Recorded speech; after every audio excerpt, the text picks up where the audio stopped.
I was like, you want to hear a sob story? You got a We rich got bitch it. that's sad. She's rich, she's hot, she's cool. She's sad. She hates everything about it.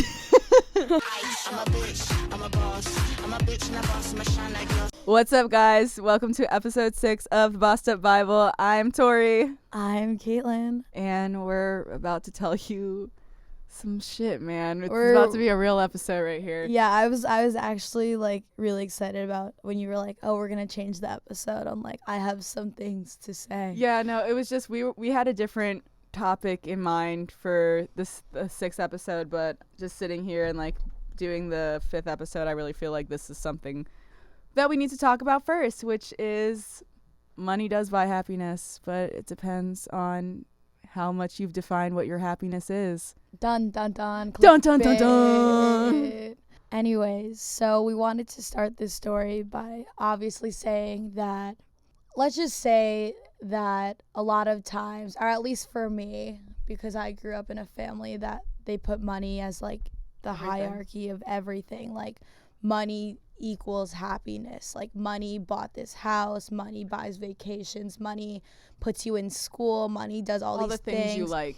Yeah, and I will say that I grew up very fortunate, and I can especially growing up in a town where people were very into like luxury things, but I can now see it like fake luxury things in a sense where it's like a lot of people, my parents used to say this to me, they'd be like, everyone in our town is fake rich. Yeah. They're just, it's for the show. Like now we now have that name branding, but people they're like, Caitlin, think about it. Just because they drive a nice car does not mean that their bills are paid.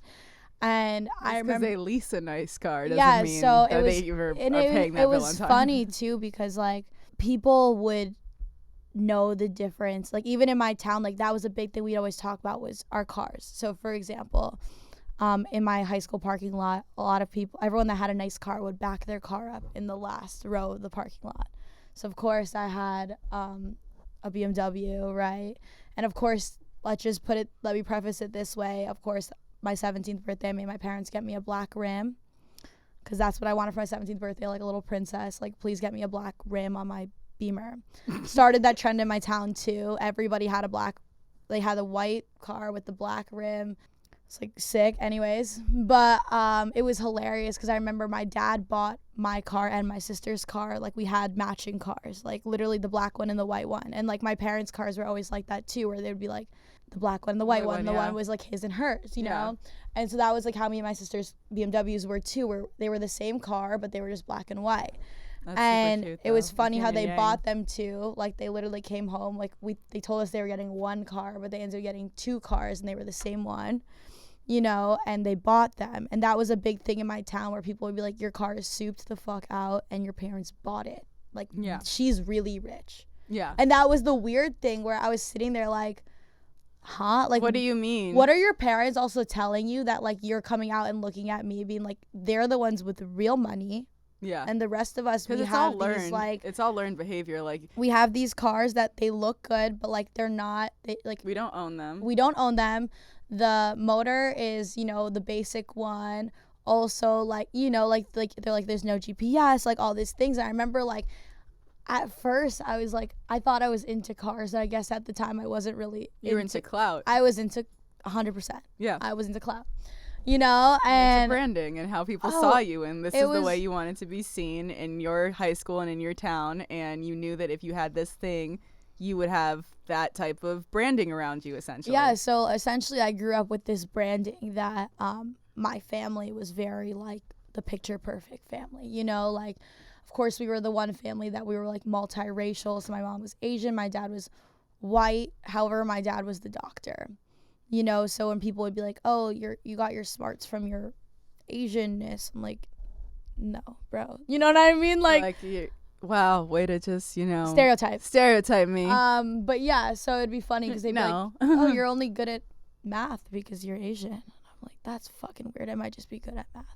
I'm not Asian, and I basically tested out of everything in math. I tested out of everything in math. I literally tested out of pre-calc without doing any pre-calculus classes, straight from algebra 2 to calculus. I'm like, how are you just going to skip me an entire thing I'm supposed to know because I tested out of it? Fuck calculus. And I'm not Asian. Yeah, right. So just I don't so think that has she's anything to do with Asian, it. so she can do math. To bro. me, when someone's like, oh, you're good at that because you're Asian, that's just literally, okay. That's just, you're just bad at it and you're not Asian, okay? You know? Well, like, no, you have to really think about it, and it's like, okay, you're talking about more so like the values of an Asian household, or essentially really like a foreign first generation came to this country and put everything into your kids type of household. Like, it's not about being Asian. It's about the fact that your parents are like, I gave up everything to come to this country so you could have a better life, so you better fucking be the best in math. Like, it has nothing to do actually, with it was crazy because thinking anything. about that, like in college, there was a lot of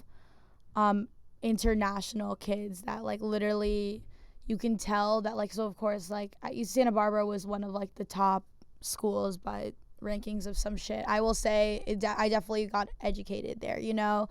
But it was funny because you would see all these Asian kids like come in and they were like not shipped there, but like, you know, this is the school you're gonna go to and you're gonna learn like amongst all these American kids, whatever.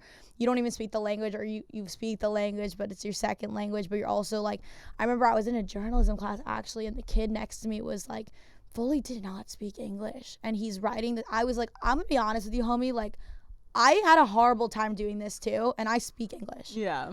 You know what I mean? I was like, I couldn't imagine being you. And like, we had to write literally, I think it was like memoirs on like our hardest things. And I think his was a lot about like being a part of this Asian culture where he's the only child, he's the boy, and he goes. That's so much pressure. Being shipped out to school. But like, you know what I mean? And he like has to perform, family, and he's literally like, I don't even speak this fucking language, and you're literally making me work amongst these people that my whole bloodline is speaking this language, and she's on even telling me that it's fucking hard, and she speaks the most English in this room. Yeah, you know what I mean? Like, and I was like, bro, I feel bad for you, but at the end of the day, it goes back to like, he's there because his family is chasing this idea of what, like, do you know what his parents are probably getting back in their hometown? Like, they're not thinking about the fact that their son is like so confused in this school, like not even thinking about anything, not even concerned with whether like he's happy or not, just so you can be at home with all your like friends in your neighborhood, and being tell like your friends that your kid goes to UC Santa Barbara, like what the literally fuck? It'd be like, my kid's in America doing all these things, but it's like,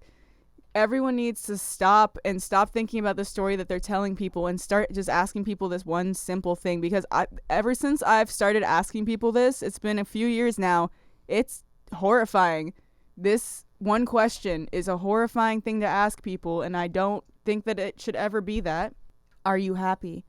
What genuinely makes you happy? Nobody really even has asked. Are you doing, oh, you're doing that? Oh, you make that much money, but does it make you happy? The amount of people that have been like, asked before. What? So. Why are you? No, like, will try to argue with me. Like, I can tell them that it makes them happy. I'm like, listen, I don't know whether that makes you happy. I'm genuinely asking you. Like, you're telling me all these things, and it sounds like a lot of like things and a lot of materialistic things and a lot of like ideologies that I don't really know if they're your own. Like, are you happy? And I don't know if anyone has asked you that recently, if anyone has ever asked you that. So when you really ask someone to be like, yo, like, what actually makes you happy? I've had so many people like, well, when I was younger, I used to like to do blah, blah, blah. I'm like, when you were 8, you liked to paint? That's the last time you were happy? That's what makes you happy? Like, why aren't you painting? And it's because someone told you that that didn't fit into whatever box of whatever future that they had in mind for you. But maybe it could have. If you had someone that had believed in you, maybe you were the next Picasso. I don't know. I don't know if painting genuinely makes you that happy, or you're trying to escape into your head of the last time that you felt like you had choices. Or freedom. Or freedom to choose something, or you weren't stuck in your whatever you're stuck in. But like, just asking someone the simple question of, are you happy? Are you doing something that makes you happy? Can really get to like the bottom of why you should really never do anything for anyone other than yourself.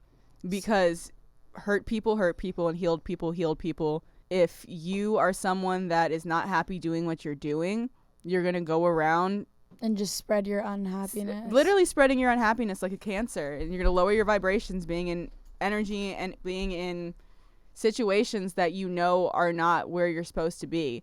and they don't make you happy. So what are you doing? So here is my story to tie into this. Basically, I am the test child for does money buy you happiness? Because basically, I feel like out of college, you know, since I wasn't doing what my parents wanted me to do, I wasn't a doctor or a lawyer, I obviously had to make up for it somewhere. You know, I kind of had this idea like I'm going to be an entrepreneur, but I don't know what that fucking looks like. However, I know that my parents want me to be rich. So that was all I had in my head was money, money, money, money. My parents will leave me the fuck alone if I have money. Mm-hmm. Right? So, 'cause that's an ideal that they were told. So that was the thing is I think that I realize now that, because I do this myself too, where I throw money at things if it's instead of paying attention to it. Mm-hmm. You know what I mean? So things that hurt, I'll just instead be like, let me pay for it. And like, that's my energy I put into it, you know? And I realize that I have a tendency to do that a lot where I'll like, but it's because it's a learned behavior. Mm-hmm. That's what my parents did. It would always be like, well, we pay for all these things. So like, we obviously like you. Literally. You know? Okay. I know we haven't spent any time with you this week, but here's a Chanel bag. Or like, here's literally, your black rim car. Your nice ass rims, bro. Yeah. You know, like now let me go back to work. Yes. And yeah, I literally grew up as the scholarship kid in all these schools with going over to like my friend's house and I'm like, oh, where are your parents? Because my parents are entrepreneurs. My parents were literally always home all the time working 24/7. Like my mom would pick us up from school. We'd go home. She'd be making dinner. My dad's like sketching. My dad's like doing business plans. My mom makes dinner. Like we eat dinner. My parents, after we go to bed, they're still working. Like my parents, I grew up watching entrepreneurs, but having my parents home, but not always having the nicest things and always being in private school, but on scholarship because I'm smart or because I'm ethnic or because I'm a smart ethnic girl. All the above. Literally, you have no idea how many meetings you have to like, because you have to do so many meetings to go to private school on scholarship. You have to meet like everyone and their goddamn mother. So to go in there and be like sitting there as a little kid and they're like, well, you're so talented and like there are other kids that are like this, but you just really fit like what we're looking for. And you're like, okay, let me translate that.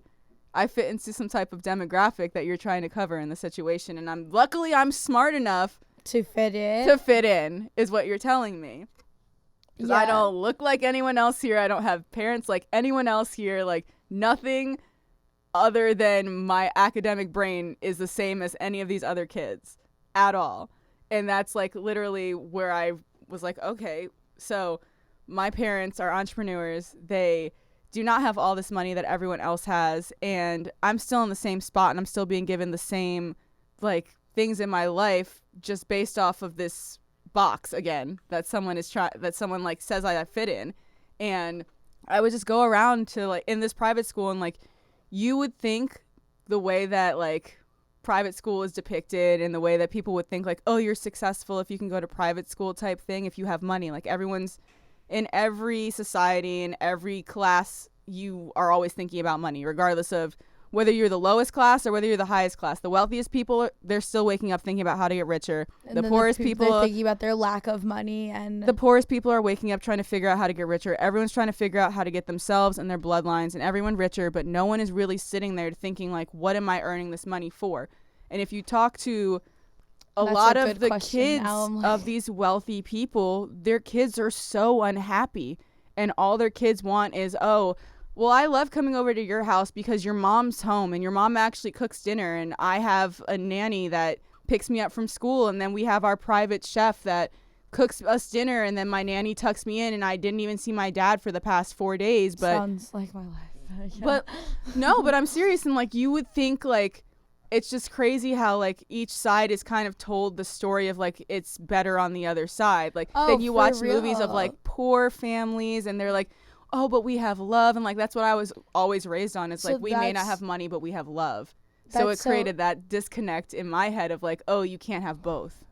That is an interesting thought because actually I took a class like I was like sociology of the family, and it talked a lot about just like how different family, and a lot of it relies around money. So how people treat their kids, it has everything to do with money.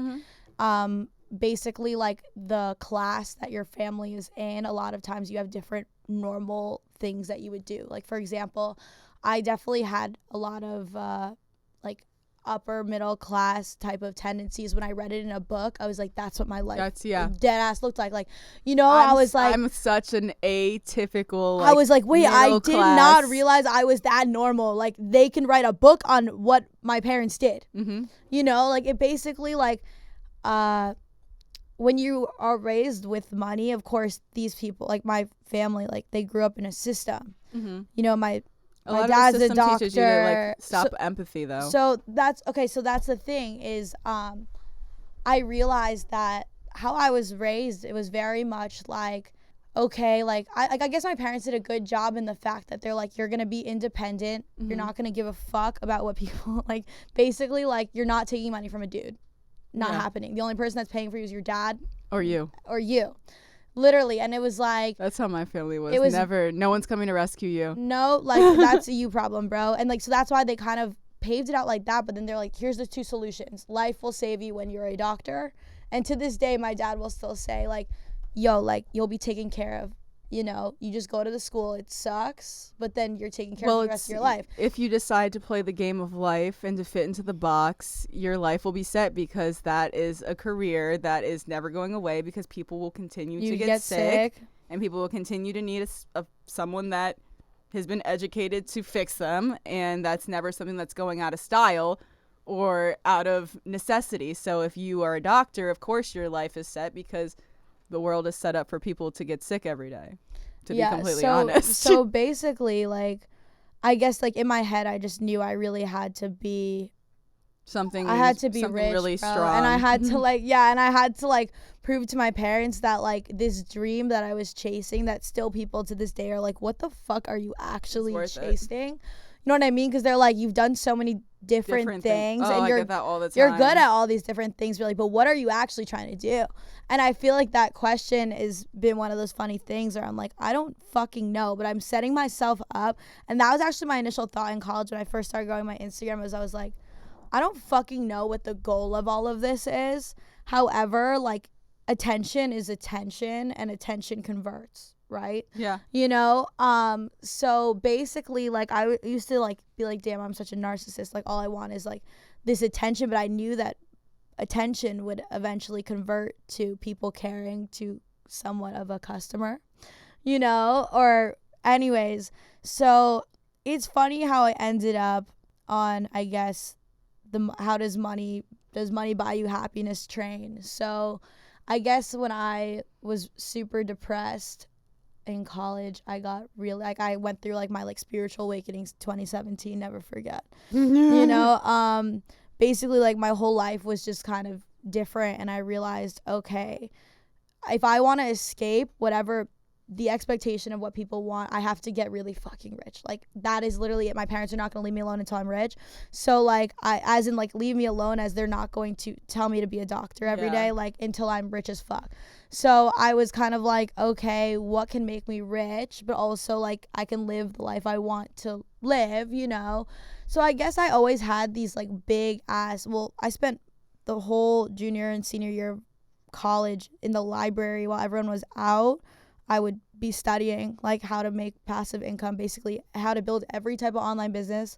I learned pretty much how to do drop shipping, like, e-commerce. I learned influencing, like, direct sales. I learned pretty much everything I could, like, pitching people, like, how to write press releases, like, how to write emails, like, all this shit. Like, I learned all this stuff for I don't know what. Like, there was no end goal besides I need to be fucking rich. Yeah. You know? And I realized, I remember. Well, you took the I need to be fucking rich, but I'm not going to do something I don't want to do. So let me look at all these things. Let me, and like, find something figure out that I don't like. Hate. Yeah. Yeah, so because I was like, bro, I'm such a passionate person too.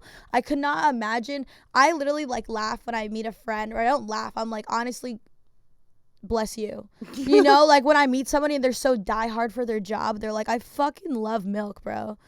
Like, my milk company is superior. And I've had a friend like that, and I was like, your what is superior? I'm like, bro, you are my dream employee. Yeah. They're so diehard for this goddamn milk.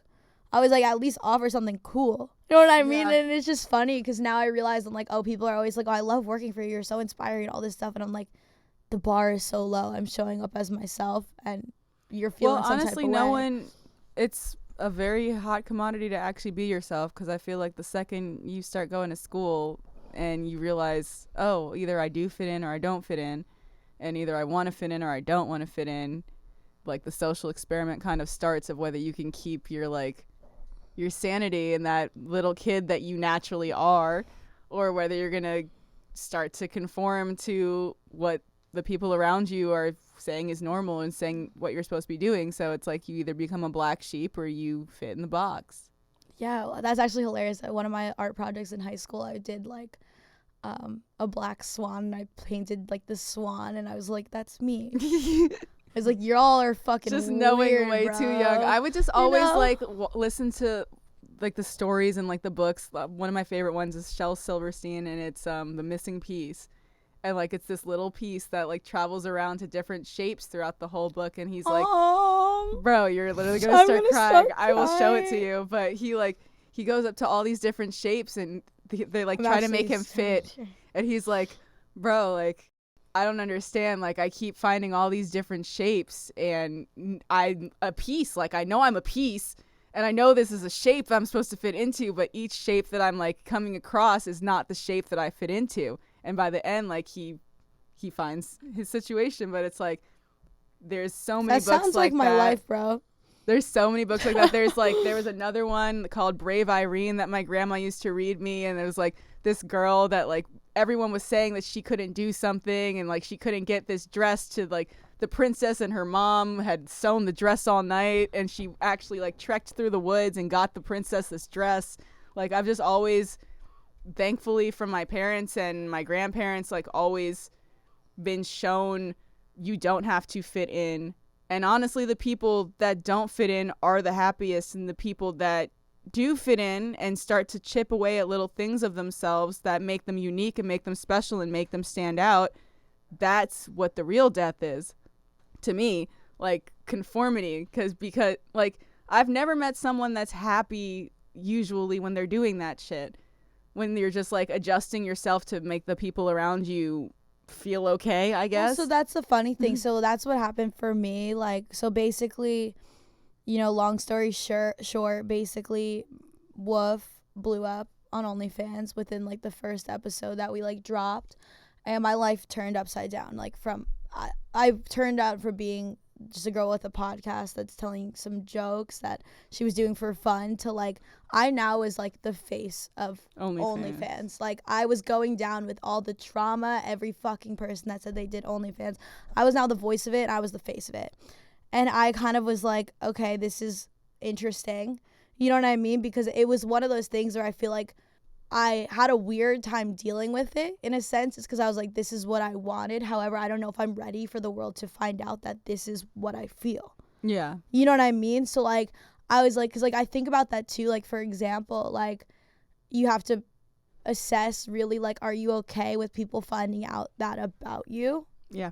You know what I mean? So and it's not even like, it's like, oh, but I hate it. It's like people finding out that, oh, I do this and I like it. So that was okay. That was where I literally had a lot of trauma in my brain that I still actually kind of deal with it in a sense where like I first actually talked to my healer last year when I first started OnlyFans. I was like, listen, I am chronically depressed. However, I'm making very good money. But the reason I'm depressed is not because I don't like what I'm doing. It's because judgment in the world. The judgment. I was like, I don't even want to leave my house because I don't want people. I know that people are talking about me. I was like, also, I don't want to even hang out with like my friends even, or like the guy I was talking to. I didn't want to hang out with his friends because I knew they were talking about it. Because not only like was I like, it's like, yeah, like obviously the big question was like, are you okay with her doing this? You know what I mean? Like, and she's doing it while you're doing like, and she's balling, bro, you know? And well, then that's, like, I think that's the conversation that isn't gotten into a lot is like, oh, like there's the obvious, like, are you okay with your girl or your guy, like doing OnlyFans? But then it's like, oh, the actual money that's behind it. Like, are you okay with your person like going from making whatever they're making to potentially making infinitely more than you. And that's a really hard that's been a freaking dynamic that men and women have struggled with since the dawn of time. Women were not supposed to work and we were supposed to stay home and have babies, but then that's not a real job either. So then we're like, oh, let's do real jobs. And then it's like, no, well, we don't respect you for those jobs. Yeah, so that was one thing that I also realized was, I guess I was expecting, you know, like when you win, for there to be some sort of applause at the end. So I guess I started to realize where I really made so I guess I planned my life. So like when people plan their lives to like, you know, get married or whatever, like my life was like get rich, get famous, and literally actually if you ask one of my best friends, she will tell you that I was on that manifestation shit, but every day I would say, fuck this, make me hot, make me rich. What did I do? I got hot and rich, and I forgot to mention happy. Have friends that like me. Literally. Forgot to say that one also. Yeah. People respect. Oh yeah. Sanity. Like, literally, I forgot to ask for the things that make you human. Mm-hmm. I just said make me hot and make me rich, and that's kind of all I want. And it was weird because I realized that I had enough money to buy whatever the fuck I felt like. You know, like that's honestly the scariest place to be. I've never scariest. actually been in that spot, but I feel like that's the scariest place to be because I feel like that's when you are directly confronted with what makes you happy. So that was a lot of life is spent in the struggle to make money. Bro, so like you can't stop and be like, do I like this? Well, that was when I basically got the eye ulcer and had to get a healer. I literally was like, I have everything that I've ever dreamed of. I am now the face of OnlyFans. I get to talk and I literally get to be myself for money and I get to connect with people that support me. And I was like, however, I feel horrible. One, I'm lying about where this money is coming from.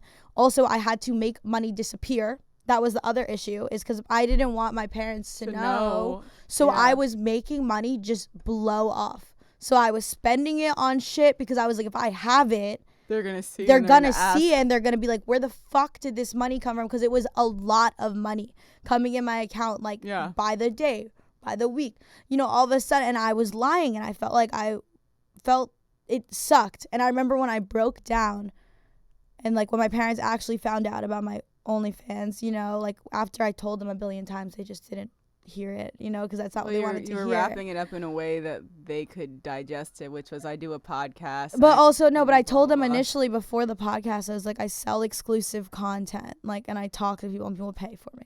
They were like, I don't get that. They're like, but you're making money, and like a lot of it. And they're like, okay. You know, like, and that's all they heard was like money. That's crazy because my conversation was so different with my parents. I was like, hey, I'm thinking about doing this.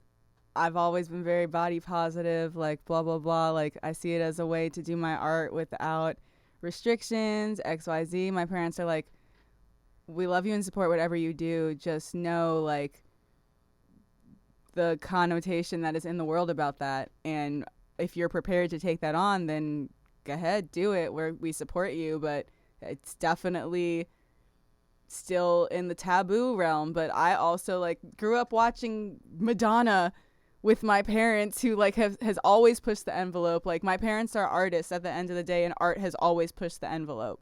So I grew up like, don't fit in, be yourself, don't put baby in a corner, like be the spotlight, like be everything that you want to be and we'll support you. But they've always been very realistic about like, just because we agree and just because we love and support you does not mean the whole world does. And quite honestly, fuck them. You fuck outside, bro. Literally. But like I'm all for COVID. Dude, I love we are COVID. inside. I love it. That's when I learned to be inside. That's when I literally like the government telling me that I had to sit in my house. That's probably the worst thing that they could have done for keeping me in the machine. Because all I did was take shrooms and lay in my bed with my dog and question why the government was doing this. No, it Literally. actually just made me laugh too, is because I feel like weirdly I fucking loved it because I realized that I literally hate going outside and I hate socializing with people, and I figured out how to make my life never have to go outside again. Dude, it's wild. Yeah, literally that. Like, because I remember thinking that last night too, where I was like, why did I go outside today? Like, what was I the ask point you of that whenever you do that, because No, you're I younger know. than me. She goes Yes. outside more than I do. She's younger. Sometimes she'll be like, oh, do you want to go outside? I'm like, oh, the fuck outside. no. The outside. No, I don't. And then she comes back. She's like, why did I go to the outside? I'm like, I tried to tell you. I And mean, it's I because feel there's like so many times that I've gone outside and it was just not. It was not what I was hoping it was going to be. dude, I it's had never more fun. what you're hoping. I usually would have more fun getting ready with my friends to go outside than the actual fun that I would have Dude, outside. that was what I realized last night. Or where like I was in the fucking car, like in the Uber on the way to wherever you're going. Like outside, bro. that is the good time. But then when I would get there, it would always, there'd be some story. Someone did something. Someone got too lit. Someone crying. Someone actually is going through some drama that they're trying to avoid. And now you're a therapist. Like, there's always some energies outside of my house that are unwelcome. And it's because everyone's just going through their shit and everyone's going through their day. And when you start to insert yourself in other people's days, you start to really absorb their energy and what they're going through. So if you are surrounded by people that aren't happy and that are, I feel like that's why I stopped going. We keep calling it outside, but like we stopped going outside basically. I stopped like being in the mix. Stopped leaving our home. Yeah, I stopped being in the mix so much when I realized that a lot of the people that I was meeting in the mix were not genuine people that I could like count on. So I wasn't finding that in the mix. I was like making more business connections in the daytime at like shoots and like stuff like that, like not so much in the nightlife scene, which New York is different. Like New York is very nightlifey. You can literally come up in a year in New York just by like knowing people in nightlife, but LA was not that way. And I realized like, oh, the grind and the hustle is actually making me happier than being outside because I can actually see a return on my investment of time. Like there were so many times that I went to things that I was like, bro, that was such a waste of my time. Which, like, hindsight, yes, like, everything happens for a reason. I was doing all that stuff for a reason. I would much rather be someone that, like, got tired of being outside young than someone that's, like, in their late 30s trying to live the outside life because they didn't do it when they were in their youth. But, like, I started clubbing at 15.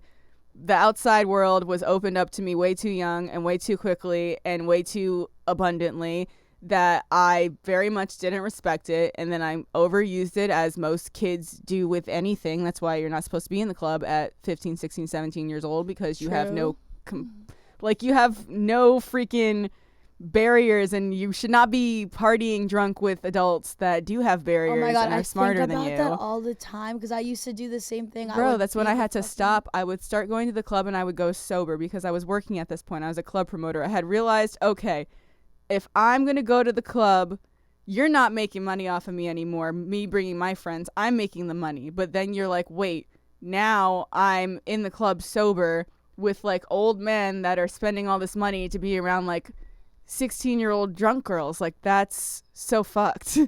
Like so weird. And then we're all just drunk to like make it okay. Yeah, I've been thinking about that a lot lately because I'm like, okay, like whatever these people are on, where like I was thinking about this last night, especially when I went out, you know, like people introduce themselves by whatever they call themselves or whatever they define themselves by. And I think it's fucking weird. You know what I mean? Yeah. And it's so strange because I actually used to get a lot of anxiety about going outside before this OnlyFans thing because I was like, oh, I don't really do anything substantial. Like I work, I'm like building startups and like online shit where like people don't think it's real. So you're like, okay, like basically everything that you think is valid, I don't do any of that stuff. Well, you know what I mean? That's been me my whole life. Like literally anything that you think I should be doing, I'm probably going to try my hardest to not be doing it because I don't want to be you. So if you think I should be doing that, then that's definitely not something I want to be doing. Oh my God, bro. When people that's like what at the end of the day when people are like, you don't listen to anyone, like you don't listen to anything anyone has to say, like, yes, I do. I listen very well, actually. No, Tori's a very good listener. You tell me exactly how you got to this situation that I don't want to be in. Quite frankly. So I'm seeing how you're dealing with your life. I don't want it. But it's not even to say that like that didn't work for you. That probably worked for you. That's why you're trying to tell me to do it. But that to me does not sound like the end goal that I want to get to. So I'm not going to follow your roadmap to get to the end goal that I don't want to get to. That's why like I really try not to give people advice. I wind up giving people advice a lot because I'm not a judgmental person, and I will never try to get you to make a decision that is just the decision that I think you should make. I ask questions like, well, what do you want? Well, how do you think that will affect you? How do you think that will affect your happiness? What will make you happy?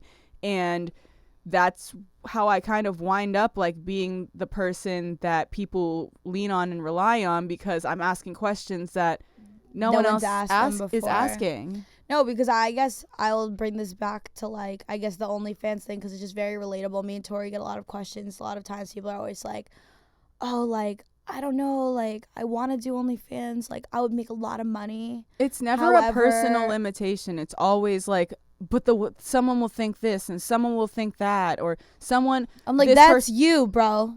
That's you getting in your fucking way. You're not making all that money because you're getting in your fucking way. Then also think about that, because you're already getting in your way. If you were doing it, you would still be getting in your fucking way. Well, that's my thing, is then like, okay, take it out of the OnlyFans context of like, this is something that you want to do, but you're not doing it because the X, Y, and Z people think that you shouldn't, or they might think this or something. How many other things in your life are you not doing, or not taking the chance on, or not showing up for and being present for, because you've already made the decision that like people won't respect it, or people will look down upon it, or no one will, whatever.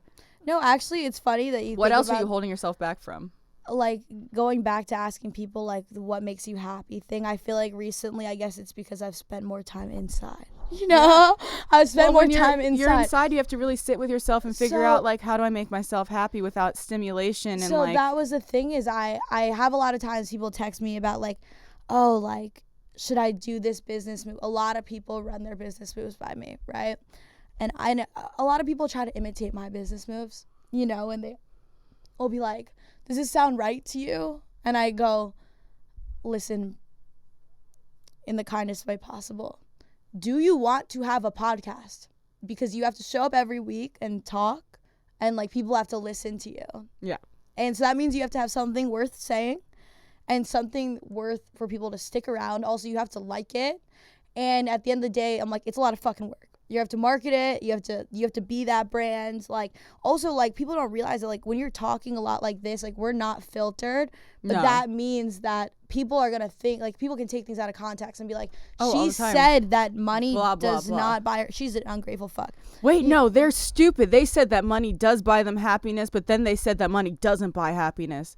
No, you're not listening. You're not listening if that's what you heard.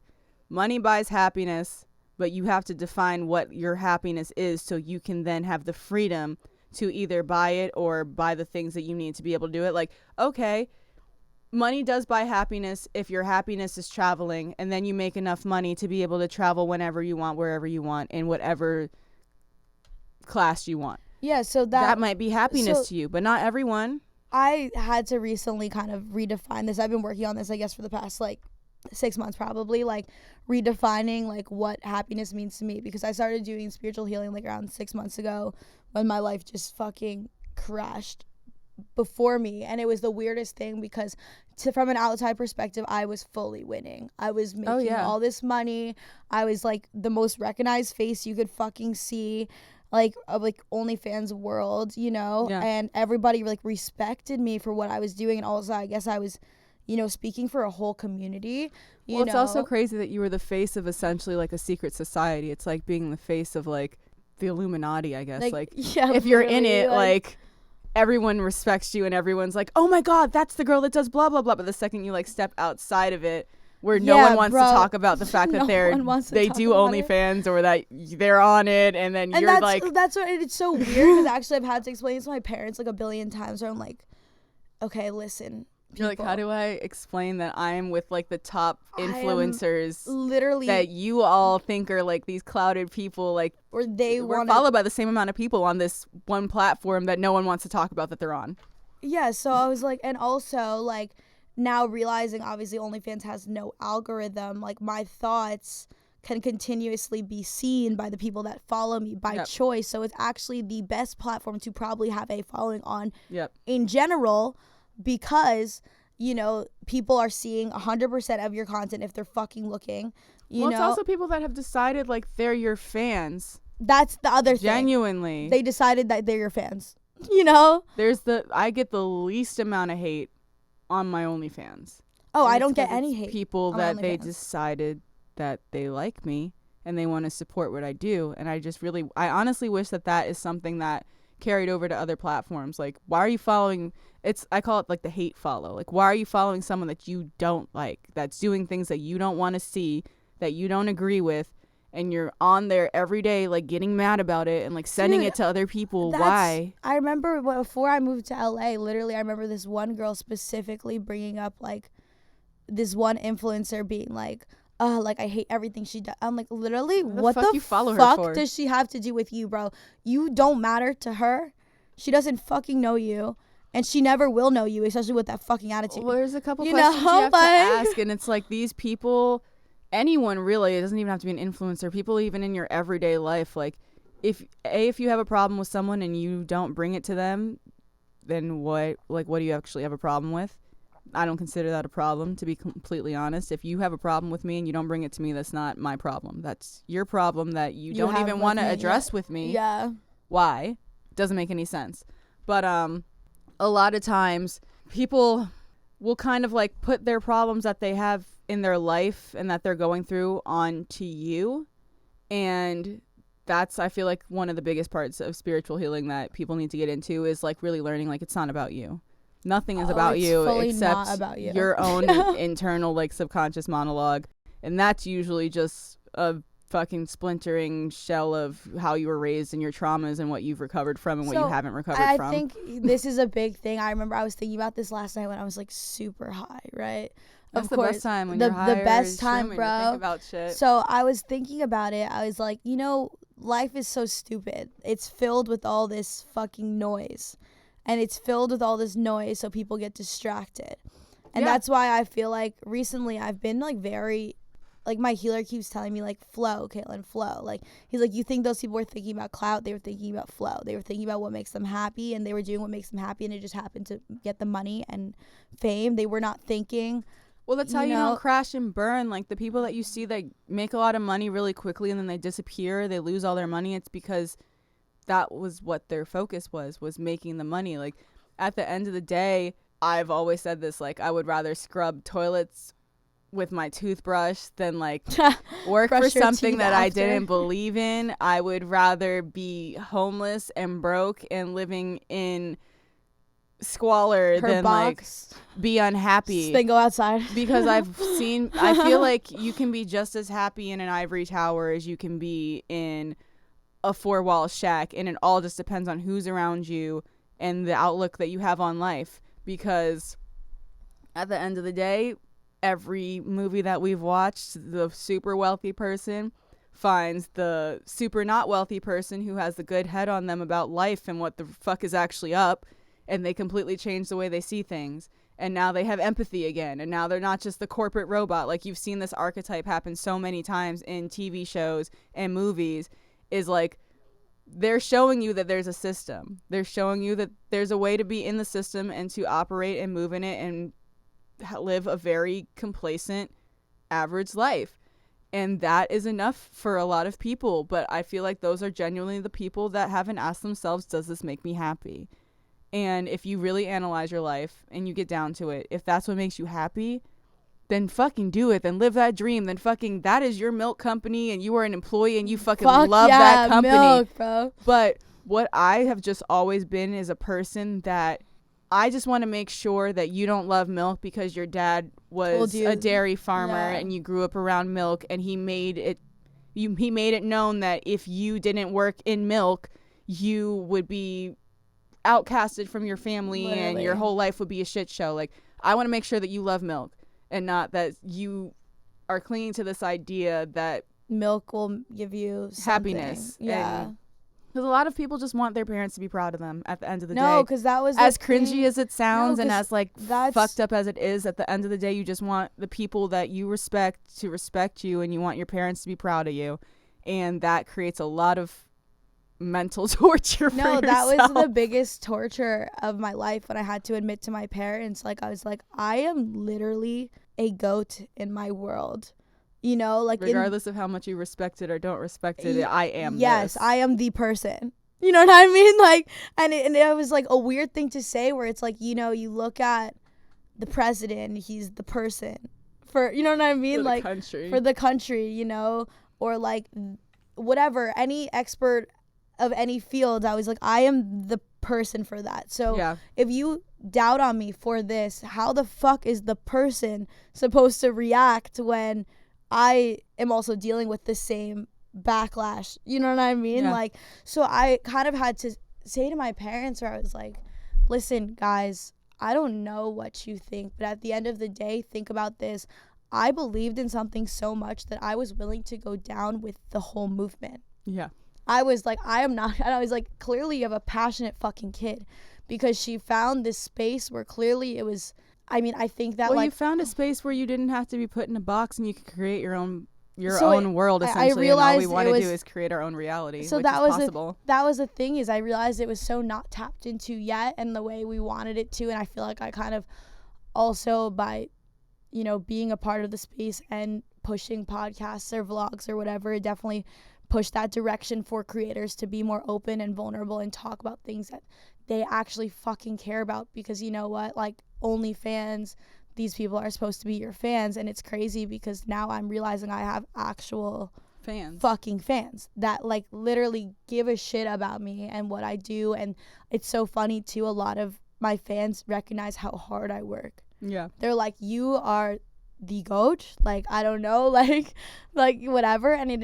And it's so funny to think about that, because I'm like, damn, like, I felt like I wasn't giving my all to this platform because I felt a lot of resentment myself. Yeah. You know what I mean? Because it gave me my whole world, but it also, like, ripped It me gave from a you- world yeah. that was not mine. It's literally the Matrix. It's red You pill or know, blue. like- It's like be a renegade, be a black sheep, and Yeah. be public about it. Because you still, like, yes, you were a black sheep in the way of, like, you were the only girl, but it's still, like, being an entrepreneur and doing startups, it's still a very, like, that happens, you know, like, Oh, for sure. being one of the first podcasts about sex work in a PG way. That's not, like, I feel like no one really, that's just become a thing where it's like you can talk about sex and you can talk about all these things without it being porn.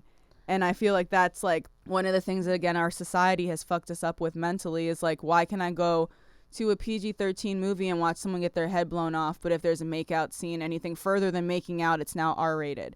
Like, why can I see someone's full skull shatter in 3D in my face? Literally. However, if a strap falls further than it's supposed to, now it's rated R. Like, what is that? Yeah, no, seriously, actually, because it's funny with my parents too. Like, my mom, obviously it's because, like, moms are gonna worry and stuff. Like, she'd be like, I had to, like, kind of break down, like, my whole business structure for everything. I was like, you realize there's a system for everything, you know? And I told them, where I was like, okay, yeah, so on this podcast we talk about OnlyFans, we talk about what happens on there. Like, and my big appeal is, obviously, I tell a lot of sex stories, you know? And I was like, I will say that my personality is very much like, guys will have a crush on me from listening to me talk, because they're like, that girl is sick and she just doesn't give a fuck. Yeah. You know? And well, I think at the end of the day, people are really just looking for that freedom, and that is essentially what we are trying to preach in this show, and not preach, but, like, get across to you, is like, everyone wants the freedom to be able to do whatever the fuck they want whenever they want to do it. And if you say that you don't want that freedom and you want someone to be telling you what you're doing all the time, you're lying to me.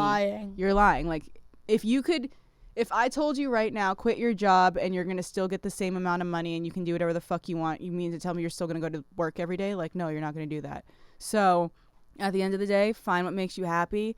if you dedicate all your time to it, you could probably build a business around it, but you're not going to be able to do it splitting it half and half, doing what you think people want you to do and doing what you want to do. So whenever you are ready to focus on yourself and really find what makes you happy and what is going to drive you, I guarantee you whatever work you have to do on the other side is going to be completely worth it because you're building something you love. I'm going to say that I feel like recently I've realized that like the key to happiness really is being your most authentic self and living like in that flow state, because I realized that I learned a lot of things out of necessity, and I became very talented in spaces to fit in those boxes. But they're not necessarily what makes you happy. No, so none of them really would make me happy, and I realized that's why I say when I go through our marketing plans and I fill in the blanks of like all my business plans, I'm like, this one's easy because I feel it. Yeah. And I'm like, and the steps that I usually skip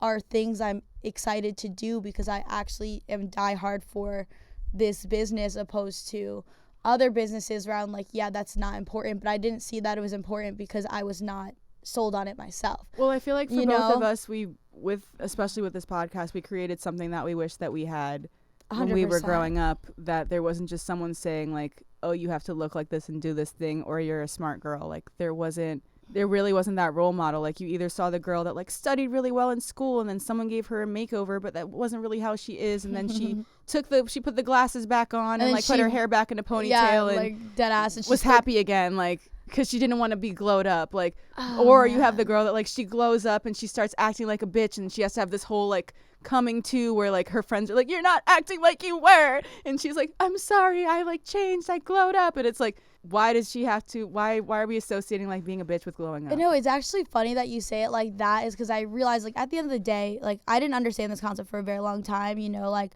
at the end of the day we're all just kids, you know, like we're all just here like trying to like heal the things that we I guess learned, and kind of we're here to unlearn them, you know. Life is all about like just remembering who you are, and like when you think about that, it's like, damn, that's fucking weird, you know. But I was thinking about that yesterday when I was like, okay, like why would I take from someone else, this is what will make you happy, or this was what will pay your bills, or this is what you should do? Why the fuck do I care? Like why do I trust you more than I trust myself? Well, at the end of the day, I want everyone around me to be happy, because that's going to make their energy better, and people that are genuinely happy don't want unhappy energy around them, so they'll like genuinely be happy. People who are happy genuinely want other people around them to be happy, and the second you start having people that are unhappy around you is when your happiness starts getting pulled down, because even if you don't realize it, energy attracts to energy, and negative energy is more dense, it's heavier, it's more intense to feel, and it's also what a lot of people get trapped in. So it's harder to be light and to be happy because it's an actual choice. Like there's plenty of it's shit a literal choice that happens to me daily, hourly, by the fucking minute, that could literally crumble most people's days. But it all depends on the way you have an outlook on your own life, and everything that I go through is preparing me for something that I may have gone through worse if I didn't get this little like preparation. It's like a virus to me, like, okay, that hurt, but like now I have the antibodies for like this in life later, type thing. That's kind of what I always tell people, that when they feel like they're like dealing with something hard, I'm always like, listen, like you signed up for this at the end of the day, whether you remember it or not, but God made you strong enough to overcome that, so know that like you're already stronger than what's in front of you, you know. And then when you think of it, you're like, oh fuck, like I'm stronger than what's in front of me. That obstacle seems pretty small, you know. And I think that also like it goes back to, I guess, like trusting yourself too, because I realized that at the end of the day, like this whole time, I'm not even gonna lie, like up until recently, like I was betting on myself, but I was not betting. Well, that's what being an entrepreneur is, and that's why whenever someone tells me they want to be an entrepreneur, and then they're like, well, but like I still do this because like my parents are like financially covering me, and like I still do this and I still do that. I'm like, do you believe in yourself or not? Because like if you are trying to be an entrepreneur and you don't believe in yourself, all you do daily is convince other people to believe in you. So you have already lost. Seriously, well, like you're done. That's the thing that I had to business like, plan over. I had to explain that to my parents too. Is kind of where I'm like, okay, like you've seen how much shit I've dealt with. Where like I've failed so many times, and I was like, and I still wake up every day. And I love failure though. I learn every time I fail. Literally, seriously, only time I learn lessons is when I fail. Of course, well, because like if you don't fail, then of course you're stuck in this situation. Like I realized the amount of times where I'm like, thank God things fell apart the way they fell apart, because I would have been in this awful situation that I would have fucking hated every time, and I wouldn't be happy, and it wouldn't be aligned with my most authentic self. So I think that like failure equals redirection. Yes, or everything the thing that is, okay, you failed here's the at other is thing. So I guess a lot of things I dealt with in the past year, a lot of them I didn't even fail myself. Someone kind of chose that's just not what you're doing anymore. Well, I feel like a lot of the past year has taught me not to rely on other people and to rely on myself.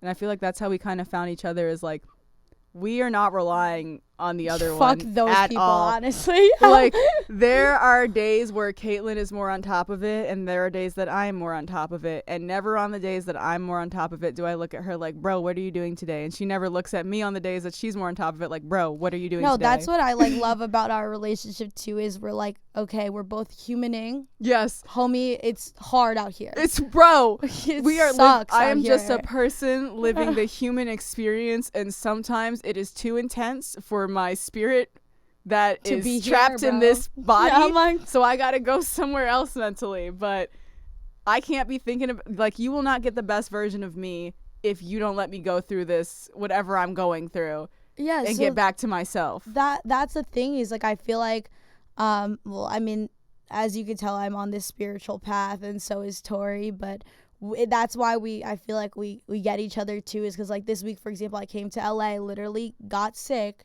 and stayed in bed all week. P.S. I knew she was gonna get sick because days leading up to her coming, this bitch had not slept in like 5 days. I'm like, she's gonna come here, in the second that she's not on like autopilot of go, this bitch is gonna get sick. I mean, yeah, I knew that also, but also like the energy I was around was gonna kill me if I didn't, like. Yes, that's why I hate Miami. So it was more not that, but yeah.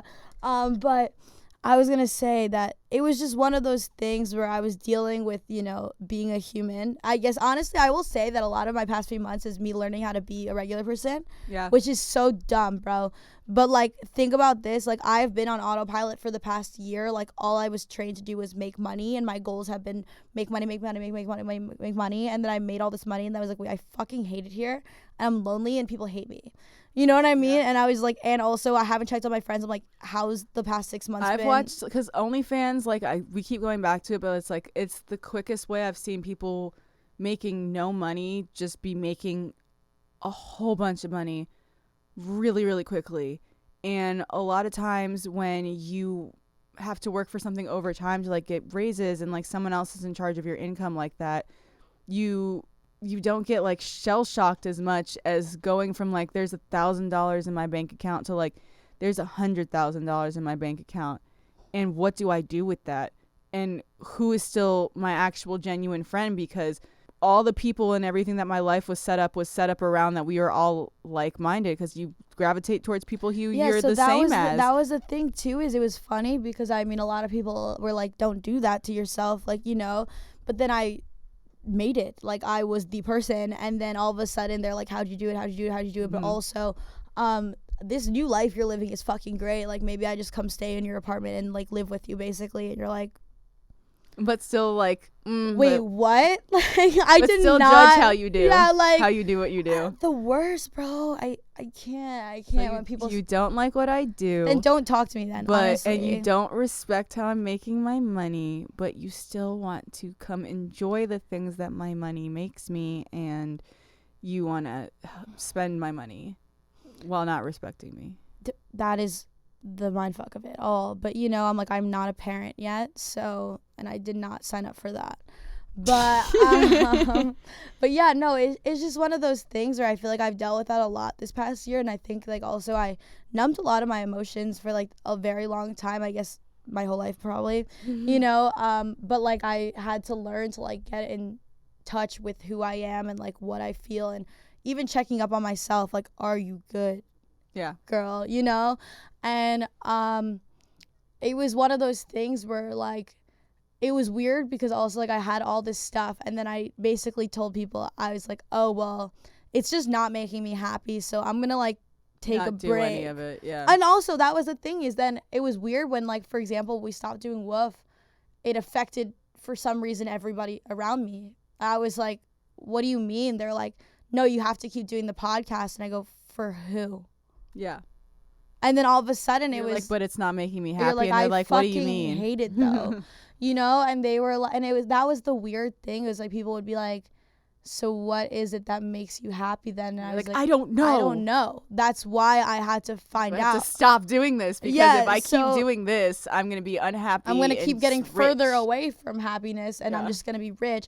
And actually, it's so funny too, because actually with like the first people I would always, well, I guess like I got into like entrepreneurship like in college and stuff. I worked with like a lot of like mentors and shit, and people would be like, you are a fucking genius.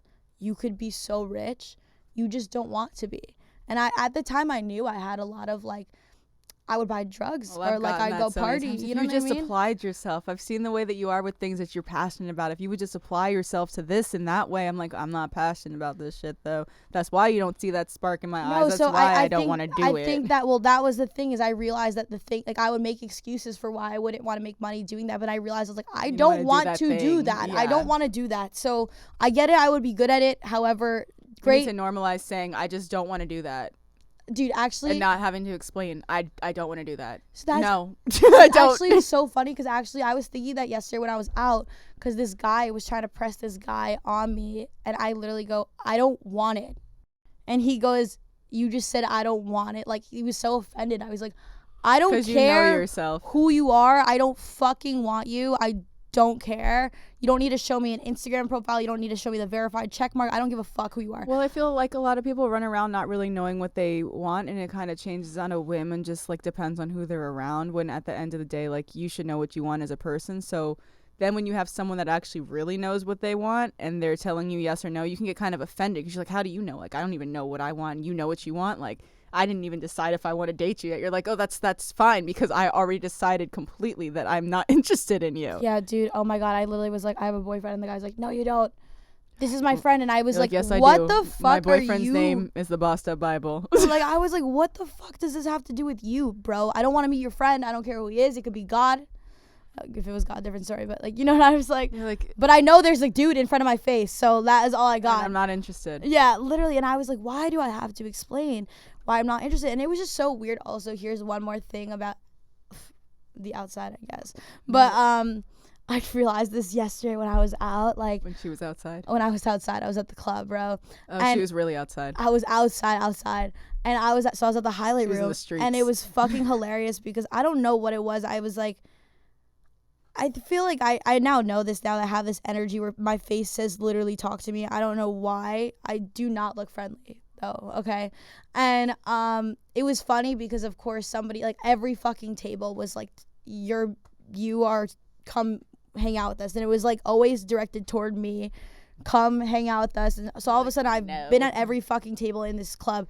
And this one table specifically, you saw the girl was with the boyfriend and it was his birthday, and she, of course, some guy pulls me over the table and was like, oh, like, you want a drink? And I literally was like, I don't really want a drink. I have a drink. And he was like, oh, well, like, you want a drink? And I was like, okay, like, no. I was like, tequila. And he's like, get the girl tequila. And I literally was like, what the fuck? I'm like, if you don't have tequila, I don't need it. Like, it's fine. It's not a big deal. I didn't even want to drink, bro. and then they're like, oh, no, get her. Sure? Yeah, sure? Yeah. They're like, sure? Get the girl tequila, like, and they're like causing a scene, bro. And I find out it's this guy's birthday, and like the girl is mad. She's holding her boyfriend back, and she's like, like, on your birthday, like, you're inviting girls to your party, like, whatever. And he could see, he like looks at me, and he's like, and I go, oh, it's your birthday, and he goes, human skill. It's somebody's birthday. It's your birthday. Happy birthday. And he's like, oh my God, thank you so much. The girlfriend is holding him back and they're whispering in each other, like the girl, and she's like to her friend, oh my God, I can't believe they brought this girl over and she wished my boyfriend a happy birthday. What did you want me to say? I was fuck like, your birthday. Give me the tequila. I'm out, bitches. I was like, I Like, literally, one, did not want to be here. Two, I literally said, I don't even want to drink. I don't know why the fuck you just caused a scene about me wanting tequila. I don't want your boyfriend. I don't even know him, bro.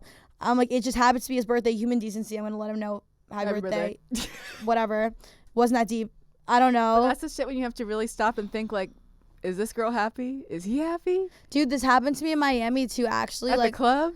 On his birthday? Dead ass, though, no one looks happy because you're trying to give random girls tequila and you're whispering to your friends that you're upset. No, so dude, why are y'all at actually, the club? When I was at Story, like, a few weeks ago, too, we ended up at a table, and, well, we were with a promoter, like a big Miami promoter, I guess, and, like, he brought his friends, and the one girl, you can tell, like, it's obviously not their normal clientele. The normal clientele is models, you know, you put them on the stage, they sit there and they fucking act like they're having a good time. But it was funny because they like put us up there and they're like, sit up there. And of course the girl that was there with her boyfriend, you could tell that she just didn't know how to act. Yeah. She's not cute, whatever, fine. But I didn't mean to say it that way. But, you know, it was so weird because she's like, why do those girls get to sit up there and not me? And then she goes and tries to sit next to us, and she's like, and everyone's like, get down, you look stupid, like, you look stupid. And she's like harassing her boyfriend, like, oh my God, they're just, I was like, I go to my What's friend happening? and I'm like, why does our existence bother her so much? You know, like, and I was like, what did I do to her? I don't even know her. Well, that's when you really have to stop and, like, I literally had to, I say this all the time, like, this is why I say, like, if you have a problem with me, you have to let me know, because I've trained myself so much to be like, it's not me, it's not personal, it's whatever you're going through. So, like, if it's personal and if it is me, you're gonna have to let me know, because I'm never gonna assume it's me, because that would literally take away from my day-to-day happiness to try to think about if every person that was upset that I came into contact with was upset because of me. Well, that was the weird thing, like, It's realizing they narcissistic. literally had to leave the club, the couple, because me and my friend were there. I don't know you. Two, I was fully not there. I was in a different world. I just say I took a bump of something that I did not think it was what it was, you know? And it was like, not there for mentally 2 hours. I was in space, so. Yeah, I was not at Story. I was at space probably, you know? At that point, mentally. Yeah, yeah. But it was like one of those things where I literally was like, why is this girl's panties in a fucking bunch? I don't even know you. And then I was like, oh my God, it's so crazy when you're like, I'm like hyper aware, I guess, you know? Like, well, that's why, like, when I was younger, I used to drink a lot, and then the more I got into, like, having self-awareness and being about my surroundings and, like, being on my shit and not wanting to be hungover the day after and losing a whole nother day because I wanted to go out one night, I got more into smoking weed, I got more into doing shrooms, and it makes you way more observant of, like, people's energies and oh my God, people, dude, like, I've watched the weirdest shit at clubs and, like, different outside scenarios where, like, people don't think anyone's looking and they just do the weirdest things. I love people watching. My boyfriend will literally be like, you'll just, like, stand there and stare at people. I'm like, do that, like, and I'm you're not just like staring at you anyone. have the East Coast look where you're just like kind of like, what is going on? Like, I want nothing to do with it, but I will watch it. I will watch it, you know, all like, day. I don't talk to me about it because you probably won't like what I have to say, and I'm definitely not trying to join. Not trying to join at all, but I'll definitely watch and be entertained. And I'm definitely gonna talk to all my East Coast friends and be like, did you see that shit? Oh my God, dude, the shit people fucking do in public. I'm like, it's gotten worse. No, since, the best is I COVID. keep realizing too, where I'm like, I've told one of my friends, I was like, I'm self-conscious as fuck, and I am cool. Apparently. I've been told. That's what I hear. I don't know what people think. Like, I was like, but these people in comparison, I get it now. I get it. You're weird. I was like, I'm kind of weird in my own things, but people have branded it as cool. My thing is, like, people think that it's so weird to be yourself, but to me, like, to try to be anything other than yourself is the real weird thing. Like, what are you trying to do? Which is, at the end of the day, what we bring it back to with is, like, money does not buy you happiness. Unless you know what your happiness is. Yeah. Why are you trying to chase someone else's idea of what makes them happy or what they think is supposed to make them happy. And I think that's what keeps a lot of people from success and from making a lot of money, is you don't really know what you're going to do with it once you get it. And without having that follow through, and you're manifesting money, the universe is like, you're not ready. Also, because what the fuck are you going to do with this shit? I will say about manifesting money, like I have a lot of money blocks because I had a lot of weird trauma toward money. I got it. But anyways, I will say, if you are trying to manifest money, do it for... Be specific. And don't manifest sloppy. Do it for a good reason. Yeah. You know? Do it for something that makes you happy, or else you'll just have a lot of money and no happiness. But and at the end of the day, if you're living in flow, money will come with it. Exactly. Thank you guys so much for listening to episode 6 of the Bossed Up Bible. I am Tori. I am Caitlin, and thank you for listening. Like, comment, subscribe. 5 stars. I'm a bitch, I'm a boss. I'm a bitch and a boss, I'm a shine like gloss.